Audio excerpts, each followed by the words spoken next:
आज हम लोग जनन का अध्ययन करेंगे। जीवों का सबसे प्रमुख लक्षण जनन है, यानी अपने ही समान जीवों को पैदा करना सभी जीवों का एक मुख्य लक्षण होता है। इसी गुण के द्वारा पौधे और जंतु अपनी संख्या में वृद्धि करते हैं। जीव जिस प्रक्रम द्वारा अपनी संख्या में वृद्धि करते हैं उसे जनन, जिसे अंग्रेजी में रिप्रोडक्शन कहते हैं। इस धरती पर जीवों का जब से विकास हुआ है तब से लगातार जनन की प्रक्रिया द्वारा ही वे अपनी सततता, जिसे अंग्रेजी में कॉन्टिन्यूटी कहते हैं, बनाए हुए हैं।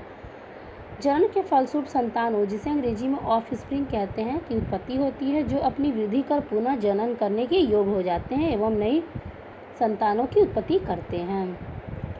विभिन्न जैव प्रक्रमों की तरह जीवों को जीवित रहने के लिए इसकी आवश्यकता नहीं होती, लेकिन संतति के सृजन के लिए आवश्यक है। अब हम लोग जीवों द्वारा समान संतति का सृजन का अध्ययन करेंगे।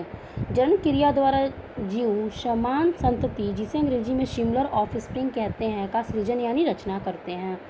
लेकिन दिखने में एक समान होते हुए भी यह किसी न किसी रूप में दूसरे से भिन्न होते हैं। जैसा कि हम लोग जानते हैं कि जीवों की कोशिका में केंद्रक पाया जाता है। केंद्रक के भीतर डीएनए एवं प्रोटीन से निर्मित गुणसूत्र रहते हैं। यही गुणसूत्र आनुवंशिक गुणों का वाहक होता है, जो जनक से संतति पीढ़ी में जाता है। जीवों के लिए आवश्यक विभिन्न प्रकार के प्रोटीन के निर्माण का संदेश भी डीएनए में ही होता है। किसी कारणवश अगर डीएनए में से मिलने वाले संदेश में भिन्नता हो जाए तो जीवों की शारीरिक रचना में भी विविधता पैदा हो जाएगी। जनन या कोशिका विभाजन के पहले चरण में डीएनए की प्रतिकृति बनना, जिसे अंग्रेजी में रेप्लिकेशन कहते हैं, आवश्यक है। यह इसलिए जरूरी है कि विभाजन के बाद बनने वाली दोनों कोशिकाओं को डीएनए की एक प्रति मिल सके। विभिन्न रासायनिक क्रियाओं के बाद डीएनए की प्रतिकृति तैयार होती है। डीएनए की प्रतिलिपि बनने के साथ साथ अनावश्यक कोशिकीय संरचनाओं का भी सृजन होता है, जिससे विभिन्न जैव प्रक्रमों का संचालन तथा अनुरक्षण संतति में हो सके। प्रतिकृति के बाद दोनों डीएनए के अणु में कुछ भिन्नता पाई जाती है।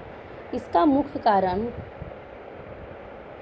डीएनए प्रतिकृति की प्रक्रिया में होने वाले कुछ विभिन्नता है। इस प्रकार विभाजन के फलस्वरूप कोशिका से जब दो संतति कोशिकाएं बनती हैं तो दोनों समान होते हुए भी किसी न किसी रूप में एक दूसरे से अलग होती हैं। इन्हीं विभिन्नताओं के कई पीढ़ियों तक एकत्र होने के चलते जीवों की नई जाति का विकास होता है।